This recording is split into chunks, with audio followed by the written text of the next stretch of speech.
All right, good morning and welcome to this year's NNP Symposium.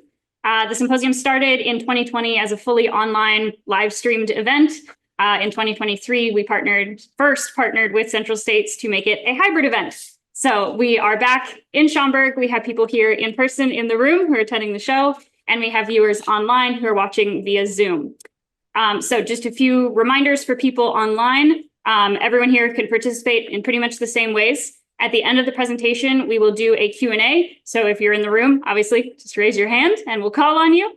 If you're watching online, at the bottom of your screen, there's a button that says Q&A. You can click on that at any time and send in any questions you have.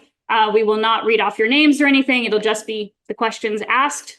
And we will be answering them at the end. You can send them in whenever you would like, but we will cover them at the end. Also, Zoom has recently introduced a feature you can turn on captions. So if you're having trouble understanding, click the button that says show captions and see if it helps. Not sure how well it'll do with numismatic terms, but it's worth a shot. So kicking off the symposium for this year, we have Pamela Herrick joining us. She is the curator of the Gilroy Roberts Collection at the Community College of Philadelphia. She joined in late 2023 as the curator. She has a master's in American material culture and has been the director of several other museums in the past. So today we're going to be hearing about the Gilroy Roberts Museum and their new initiatives. So Pamela, your mic should be on and we should be good to go. I will let you take it away. Very good. Well, thank you so much. I want to begin by saying thank you to the Central States Numismatic Society and the Newman Numismatic Portal for inviting me to provide a little update on some new initiatives around the Gilroy Roberts Museum, which is located at the Community College of Philadelphia. We're at the very beginning of a project that we're going to be on for a long, long time, but I'm very happy to share with you some of the discoveries that we've had so far.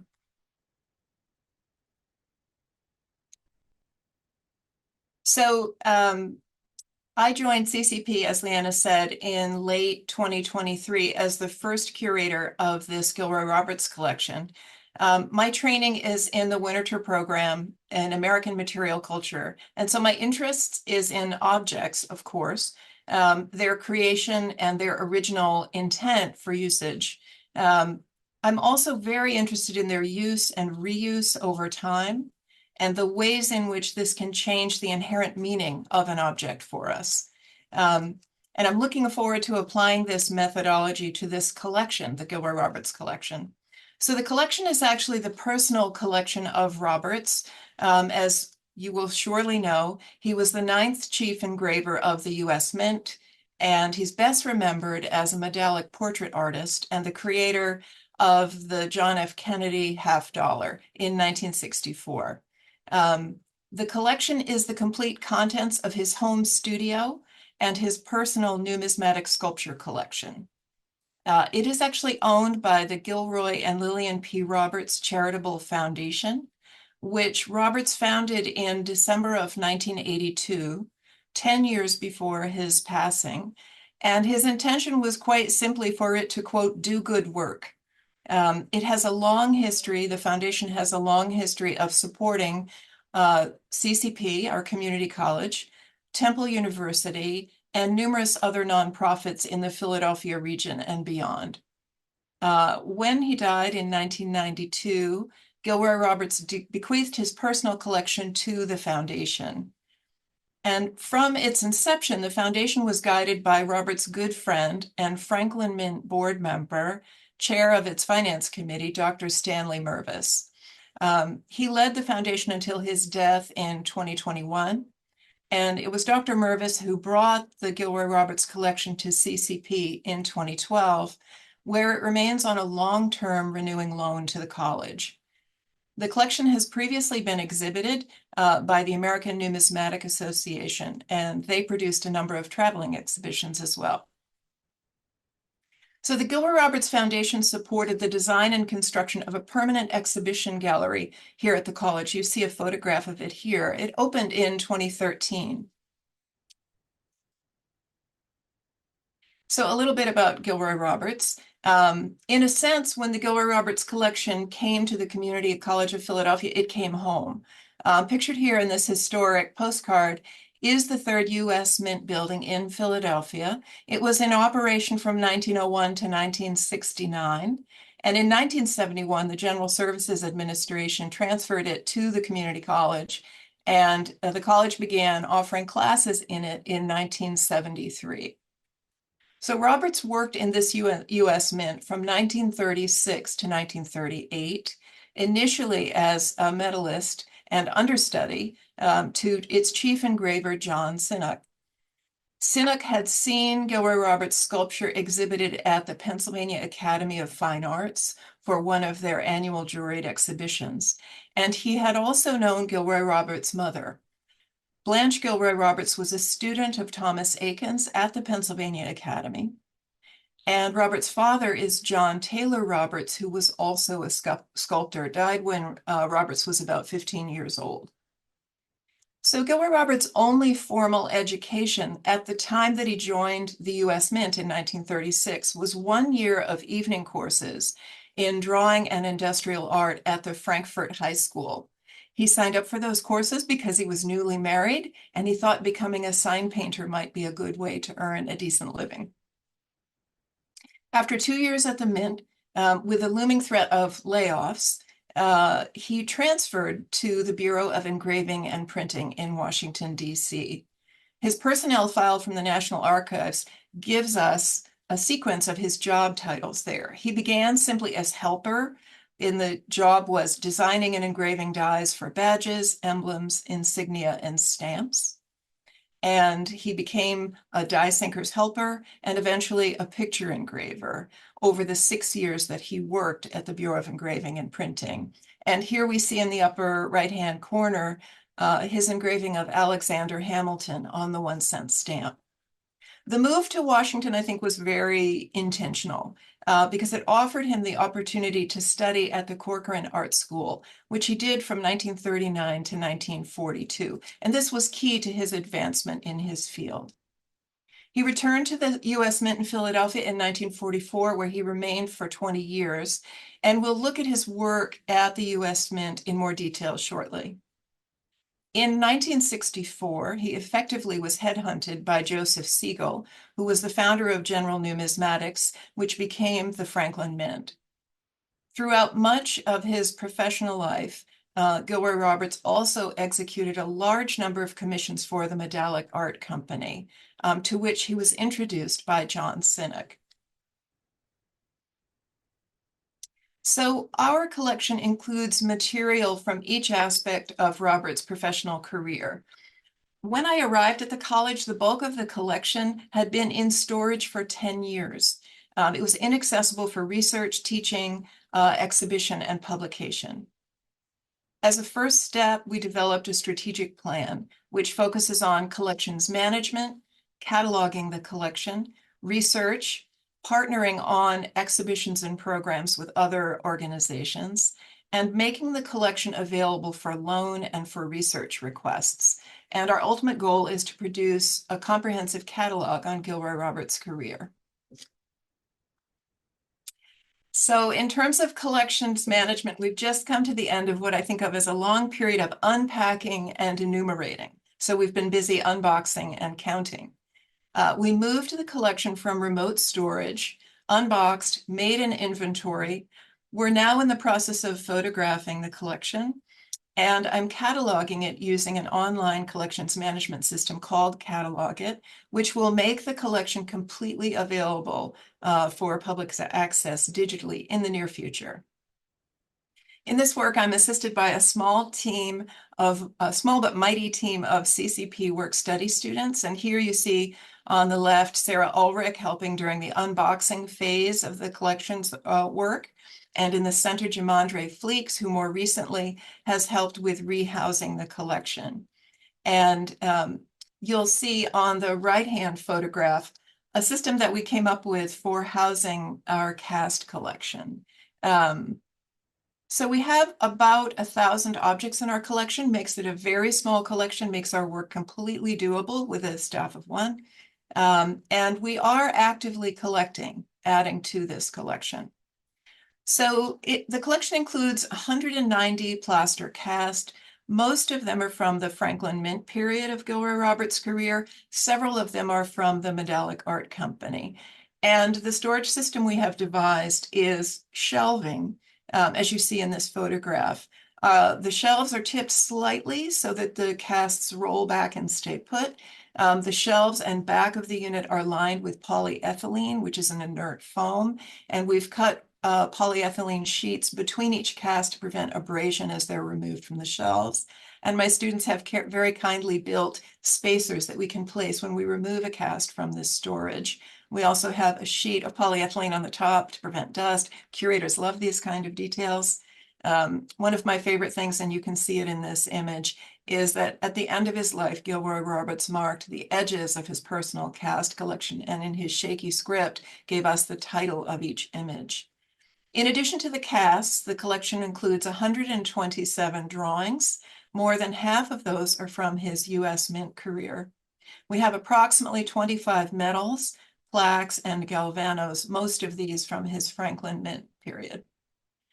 The archive materials that we have is a collection that's growing in particular. It includes a lot of Franklin Mint marketing materials, which employees of the company called collateral product inserts. And the Franklin Mint was awfully good at producing beautiful printed material. And these add context for those Franklin Mint collections. We also have, so the remainder of the collection, it's probably about 600 objects, is tools and machines. Everything from a large lathe and grinders to handmade machines that Gilroy Roberts made out of spare parts. He was known to be a bit of a tinkerer in his neighborhood in Newtown Square, and he collected broken vacuum cleaners and household appliances, which he made into useful machines for his home studio. We also have a large number of engraving and gem cutting tools.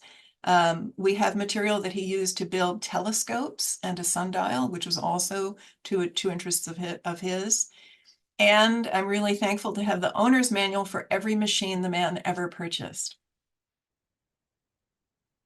So I'd like to look in a little more detail at his career. A close read of his personnel records in the National Archives demonstrates his rapid rise upon his return to the U.S. Mint in 1944. Having left there as a medalist and an understudy to Sinnock, he returned as an engraver at the Government Service Grade, or GS3 level. And his job description includes assisting the chief engraver with administration and management of the engraving department. 2 years later, in 1946, he rises to a GS4, adding inspection and sharing responsibility for the custody of U.S. and foreign coin dies. A year later, in 1947, a month before John Sinnock dies following a long period of illness, he becomes an engraver GS7. So he moves from a GS4 to a GS7, and he adds to his work responsibilities effectively the full duties of the chief engraver. At this point, John Sinnock was largely unable to fulfill those duties.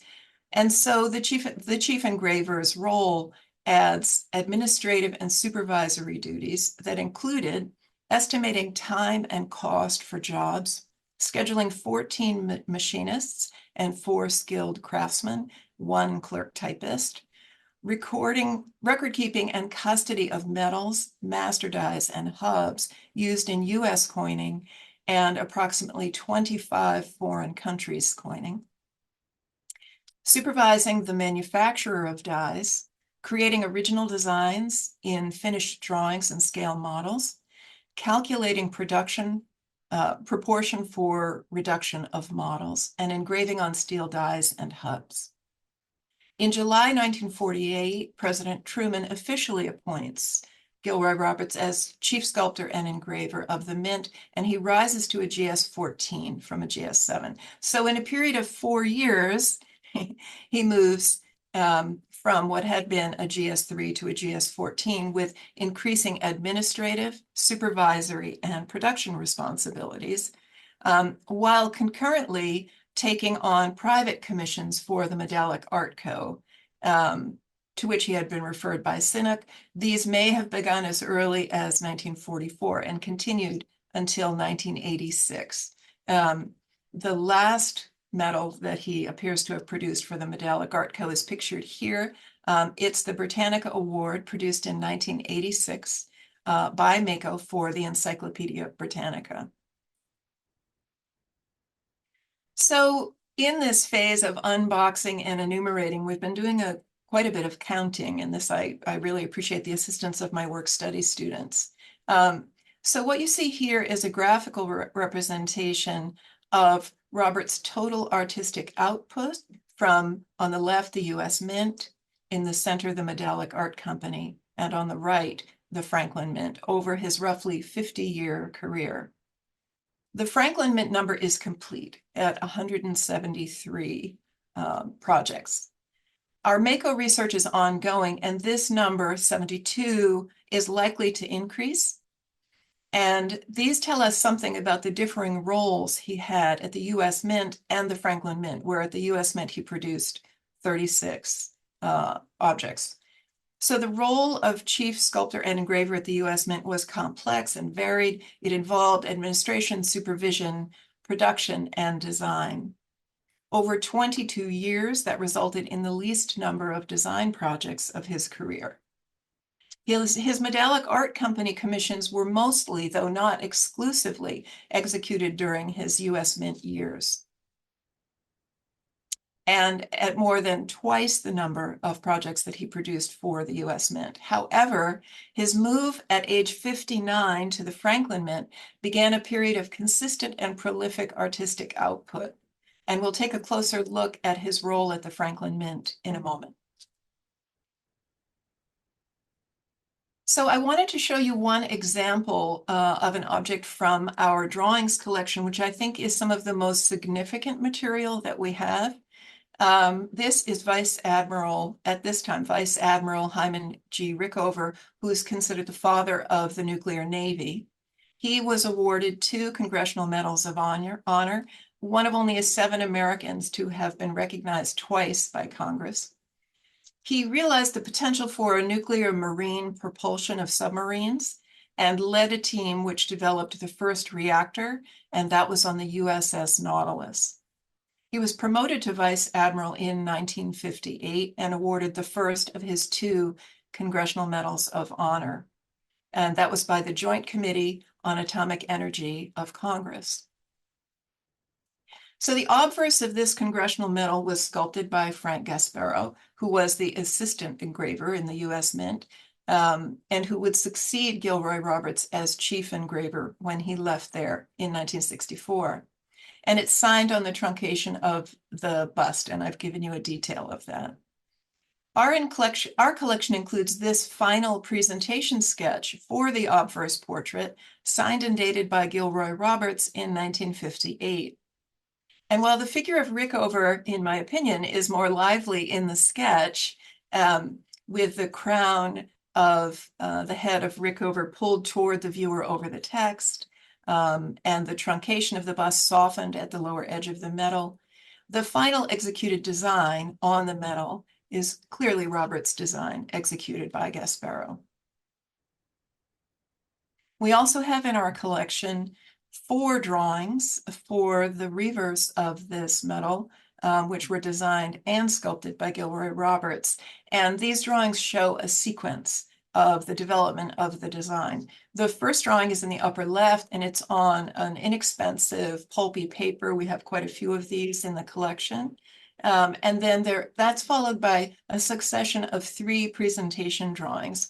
The first one is the one below the pulpy image, and it shows a godlike figure holding an atom and a submarine.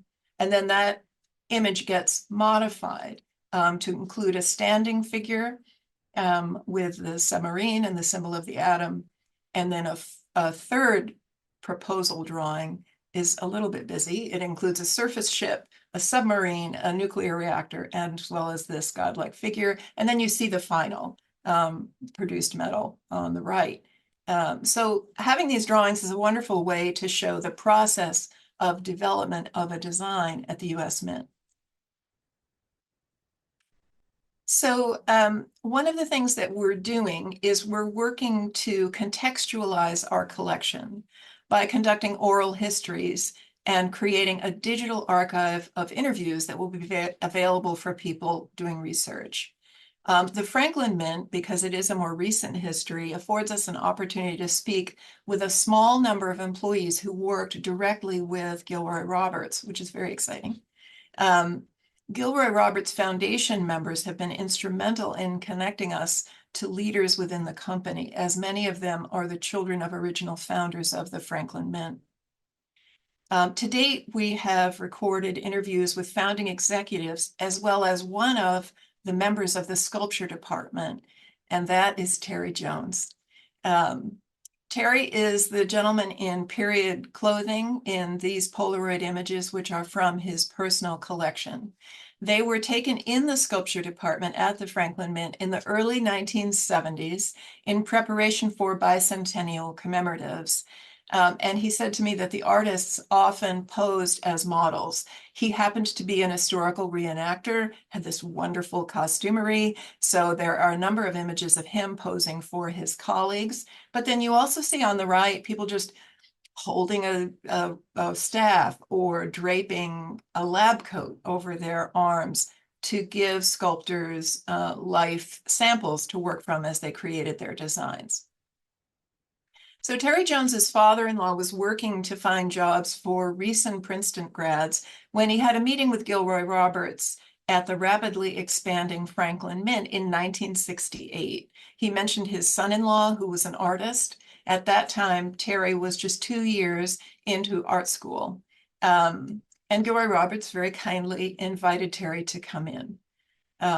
He gave Terry a blank basin, a plaster basin, which is the surface on which plasticine clay is built up to create the image for coin or metal. And he sent him home to practice. Terry returned to Roberts' home studio 3 times. Twice he was sent home to make a lower relief portrait because his work wasn't suitable for medallic work. It was too thick. On the 3rd attempt, Gilroy Roberts liked what he saw and recommended him to be hired into the sculpture department. Terry began as an apprentice in 1968, just 4 years into the company, and he was paid $60 a week initially. Joe Siegel, the founder of the Franklin Mint, had just brought 3 top-tier sculptor engravers from the British Royal Mint. Each had formerly apprenticed for a minimum of 5 years, and Terry found it a little bit intimidating to join this team. At that time, the Franklin Mint had a full team of 5 sculptors. Many of them Terry describes as at the peak of their careers or near retirement. So the Franklin Mint was a nice opportunity for them at the peak or near the end of their medallic art careers. Terry was a quick learner. He advanced from a basic support worker and a fetcher of coffee, he said, to a sculptor, and he continued to work at the Franklin Mint until 1984, 4 years after Gilroy Roberts leaves in 1980. At its peak, Terry indicated that the sculpting staff at the Franklin Mint included 55 people. This is significantly larger than the staff of 18 Gilroy Roberts supervised at the U.S. Mint. This is because the business model of the Franklin Mint is, of course, very different than the U.S. Mint. It was operating on a much larger scale in terms of the number of products that it had on offer. In the lower left of this slide is Audrey Mervis. This is a portrait plaque made by Gilroy Roberts as a wedding gift to Mrs. Mervis in 1969. It was on the occasion of her marriage to Dr. Stanley Mervis, who was chair of the finance committee of the Franklin Mint and had been present at Joe Siegel's earliest concept of the company. This is a cold cast. It's made of epoxy with added metallic powder, giving it the impression of pewter. Audrey Mervis served on the board of the Gilroy Roberts Foundation until her death late last year, and I am very, very fortunate that I've had the opportunity to speak with her twice as she described the early years of the Franklin Mint Company, its corporate culture, and by extension, its family culture. When I asked her what she felt was the lasting impact of the Franklin Mint on numismatics, her answer was very, very specific. She said simply, none, no effect at all. From her perspective, Joe Siegel saw an opportunity to get a new customer interested in collecting numismatics. He built an incredibly successful marketing machine, produced a high-quality product, and according to Mrs. Mervis, when it was over, it was over. Gilroy Roberts even suggests in a 1990 recorded interview that he felt much of the Franklin Mint material had already been sold and melted for its silver content. So Terry Jones described a very different role as chief engraver for Roberts at the Franklin Mint than the one that we see in his personal records at the U.S. Mint. This photograph on the left is from Terry's personal collection, and it shows Gilroy Roberts in his corner office at the Franklin Mint, from which he could look down the long line of individual sculptors' workstations. This looks more like office cubicles than an art studio, but this was what the interior of the Franklin Mint looked like. Terry describes dignitaries visiting the Franklin Mint would be first taken to Gilroy Roberts' office because he was the famous portrait medallic artist. Terry describes presidents, and this included Gerald Ford, astronauts, and movie stars making their way through the sculpture department. Terry also described Gilroy Roberts, as done every single person whom I have spoken to who met or knew Mr. Roberts, as approachable, helpful, friendly, kind, and grandfatherly. He also said he had a small fridge under the desk in his office in which he kept a cold beer. We also know that Gilroy Roberts worked regularly at his home studio in addition to his formal office at the Franklin Mint. His Franklin Mint years were highly productive in terms of his artistic output. And I've found no evidence yet that he had any kind of an extended administrative role to speak of. His work was to sculpt and to engrave and to lend his reputation to that business. Pictured here is the Panamanian 5 Balboa commemorative coin that Gilroy Roberts produced in 1970. It commemorated the 11th Central American and Caribbean Games, and it's part of Franklin Mint's Coin of the Realm series. So thus far, I've talked to you about the who and what of our collection. Who was Gilroy Roberts, who needs no introduction, of course, and what did he produce for whom and over what period of time? The thing that we're interested in our work is discovering the stories that are embedded in coins and medals. Gilroy Roberts produced coins, congressional and presidential medals, awards, memorials, and commemoratives, and they all carry what I like to think of as intrinsic stories. When I talk with students here at the college about the meaning of commemoration, this is how we think of it. When we look at the word to commemorate, the word is a verb, so it means that it's an action. Co means that it's taken together, and its purpose is to remember. So when we commemorate, we take an action to remember together. As such, commemorative medals tell intrinsic stories, and I'm giving you one example here from our collection. This is Malcolm X, sculpted by Gilroy Roberts in 1971, and it was produced for the American Negro Commemorative Society, which was the brainchild of George Beach, whom you see photographed in this newspaper article together with Gilroy Roberts. George Beach was inspired to approach the Franklin Mint about creating a commemorative series that honored African Americans and their contributions to this country from founding through 1968. He was inspired by the assassination of Dr. King in 68. And the American Negro Commemorative Society series ended up producing 70 commemoratives and had 138 subscription members for the series. George Beach was himself an artist. He was a graphic designer trained here in Philadelphia. He had a very significant advertising agency, and his clients included airlines and Coca-Cola. So this coin, this commemorative Malcolm X, tells a bunch of intrinsic stories. It tells us, of course, about Malcolm X, the civil rights movement. It tells us by extension about George Beach and the American Negro Commemorative Society. It also tells us about minting and ultimately about collecting. So commemoratives also, and coins, also have a possibility of telling what I've come to think of as extrinsic stories. When we work to interpret the meanings embedded in coins and how they change over time, this is the material culture approach. Material culture is not the history of things. It's a carefully considered evaluation of how people interact with things. It recontextualizes these objects over time. So the extrinsic stories of metals and coins are often about collecting. Collecting can be driven by intellect, by investment, by emotion, and by, I would say, our natural acquisitive instinct.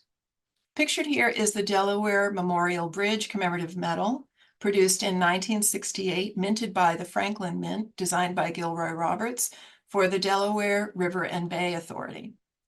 The bridge was at the time an engineering innovation. It was the world's longest twin-span bridge when it opened in 1968.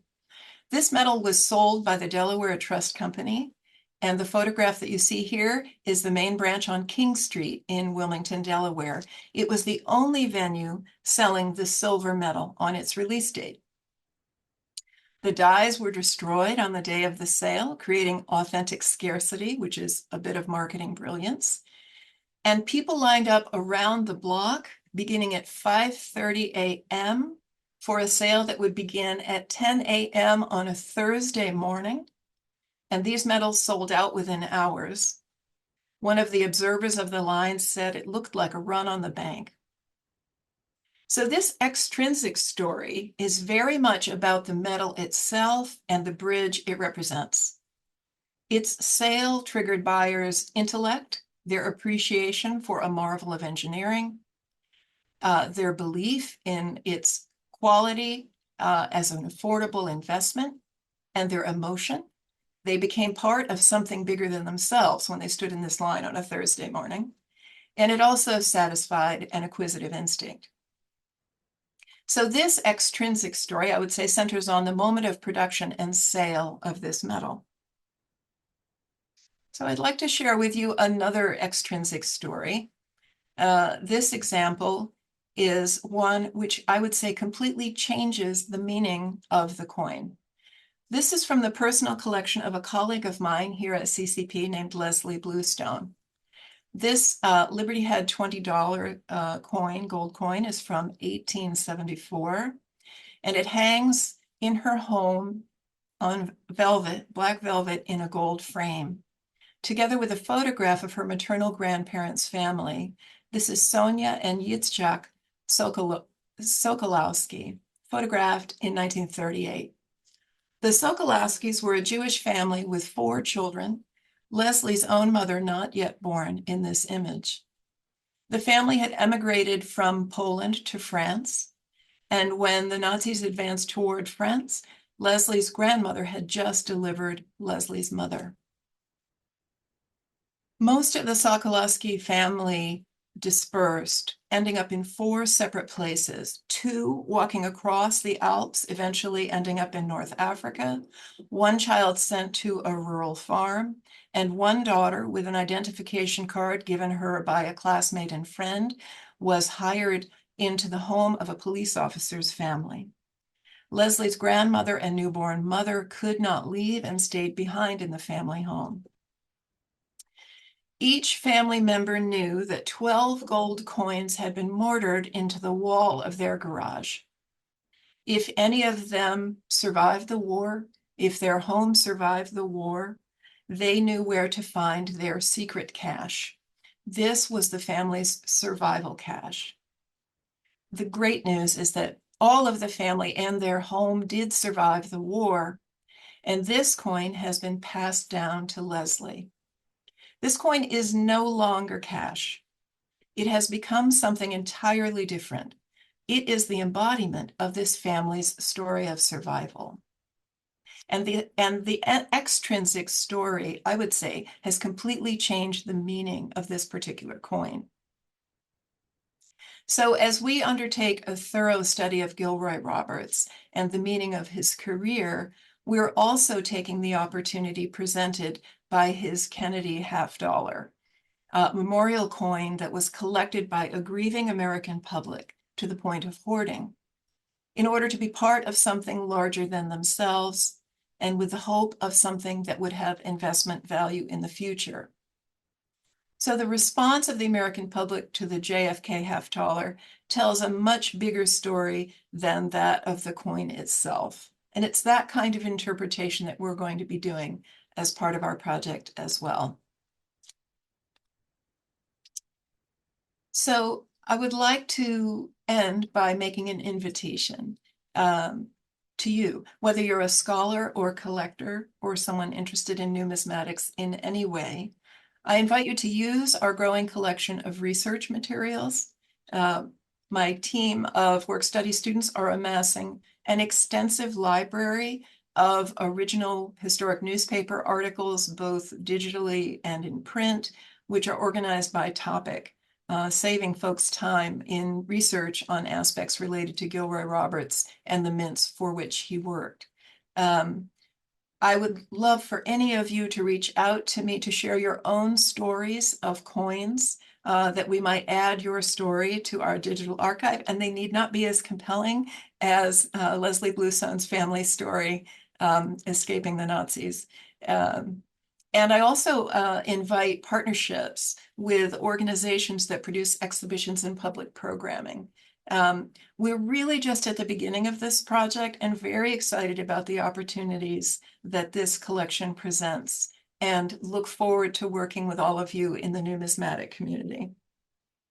And lastly, I'll share with you my contact information. If you're in the Philadelphia region, please come and visit. I love opening up our collection storage area to people that have an interest in our work, and I'd be delighted to have you visit us.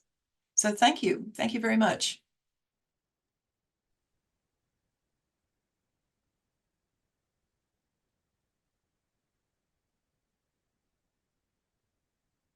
All right, then we will open it up for Q&A. If you're watching online, there's that Q&A button at the bottom of your screen. You can send questions in there. We have Len Augsburger in the room here who will be reading them out, so I will be calling on him to read your questions from online. So let's go ahead and get it started. Do we have any questions? All right, we have one online. Yeah, question about Gilroy Roberts worked for foreign countries as well. He worked at the U.S. Mint. So the U.S. Mint, you know, in addition to U.S. coinage, has produced coinage for a lot of other countries. So this person has done research on South Korean coinage between 1958 and 1962 that was contracted to the U.S. Mint. And the question is whether the museum has any of the materials related to Robert's work for South Korea. Yes, that's a great question. I'm sorry to say we do not have any of that material. Whether we did, yeah. But Yeah. I would encourage that person to please reach out to me. I would love to know more about your research. Yeah, and if you're willing to share what you're working on, I'd be very, very happy to connect with you. Sorry that we don't have anything in the collection that relates to what you're looking at. And I did see earlier that person also sent in their email address through the Q&A, so I'll pass that along to you, so you all can touch base. So great. Perfect. Thank you so much. All right. Another one online? Yeah, another question. So I didn't realize how much Franklin material that you had there. And I'm just kind of curious, is that part of the collection that you're actively adding to? And I'm assuming there's just like endless material of stuff that Franklin Mint produced that, you know, might potentially end up in your collection. Yes, that's a great question. I've had to say no to a lot of Franklin Mint material because there's too much of it out there. We're interested only in things that are directly associated with Gilroy Roberts. And I have to say, I would like to make a pitch. I would love for an academic historian, an historian of economics, of American business history, to undertake a serious study of the company of the Franklin Mint. It's a fascinating study in rapid growth and decline. And I think that it's keyed inherently to some currents in American culture at the time. And I would love to partner with someone that's interested in working in that topic more deeply. So the kind of thing that we're looking to acquire that's Franklin Mint is, oddly, we have almost no metals in our collection. Those didn't make their way to us as part of this collection. So we are looking to add Gilroy Roberts Franklin Mint metals. And as they called it, that product collateral, or that beautiful packaging and insert materials. We're collecting advertising images that relate to the Franklin Mint. And I'm working on buying a complete run of the Franklin Mint Almanac, which was the catalog and magazine that went out to its customer members. So that we have that here as an archive, a digitized archive that everyone can access. There's a lot of great information. They spent a lot of time and money on writing, photography, and research that went into the almanac. But yes, if you have Franklin Mint material, please reach out to me. I would love to see what you have, know about it, and if it relates to our collection, we are happy to add it to our collection. Okay. Do we have any questions here in the room? Yes. I have some information about impact on numismatics. In the 80s and 90s, the Franklin Mint was providing the medal for the Howland Wood Award, which is the best of show exhibit winner at the World Fair of Money, and then those days called an anniversary convention. And it was solid gold. There was also an exhibit class that they sponsored called Modern Mint Medals. And the first place award in that was a 7-ounce, 14-karat gold medal. I won that twice in 1984 when it was called the Charles Andes Medal. He was the president of the Franklin Mint at the time. And by the time I won it the second time in 1994, it was just called the Franklin Mint Medal. Andy's name was no longer on the medal, but it was the same weight and fineness. So I've got 2 of those gold medals in my personal collection that I won as an exhibitor at ANA conventions. The Howland Wood that I won was after they were, as far as I know, no longer providing that medal. It was only 1 year later, 1995. And it was silver. Now, whether they manufactured it or not, I don't know. But for a few years, I believe the Howland Wood winner was in gold, and then there was a silver and a bronze for the 2 runners-up. But I never won either of those. But when I was in runners-up, we had no medals for the runners-up. Those didn't come until later. So I very much want to chat with you. So let's make sure that we connect together. And one of the things you initially said was the Franklin Mint provided the material for. Mrs. Audrey Mervis indicated that one of Joe Siegel's reasons for success was that he acquired a very large quantity of bar silver ingots, early on at the advisement of Dr. Stanley Mervis, and was sitting on quite a pile of material. He bought low and he sold high. So yes, I think that's an interesting story. I would like to know more about that aspect of the business of the Franklin Mint. And I would love to talk to you. I would love to do an oral interview with you about receiving that medal. So let's make sure that we get in touch with each other. I'm the chief exhibit judge, and you can reach me at bowling@money.org. BOLING@money.org. Great. Okay. Do you get that? Do we need to write it down and email it to you later, Pamela? That would be great. I wrote it down, but the audio isn't so great. But yes, thank you. Okay. Okay. Do we have any others online? Yes. Another question. What's the physical address of Community College of Philadelphia, and what are the gallery hours? Yes, so we're located at 1700 Spring Garden Street, near the Fairmount section of Philadelphia, right in Center City. We're on public transit. Currently, oddly, the gallery is not open to the public because we are a college campus, but I am working internally with the college to change that as fast as possible. So all tours are private with the curator at this point. So if you'd like to come visit, definitely email me. I'm happy to show you our gallery.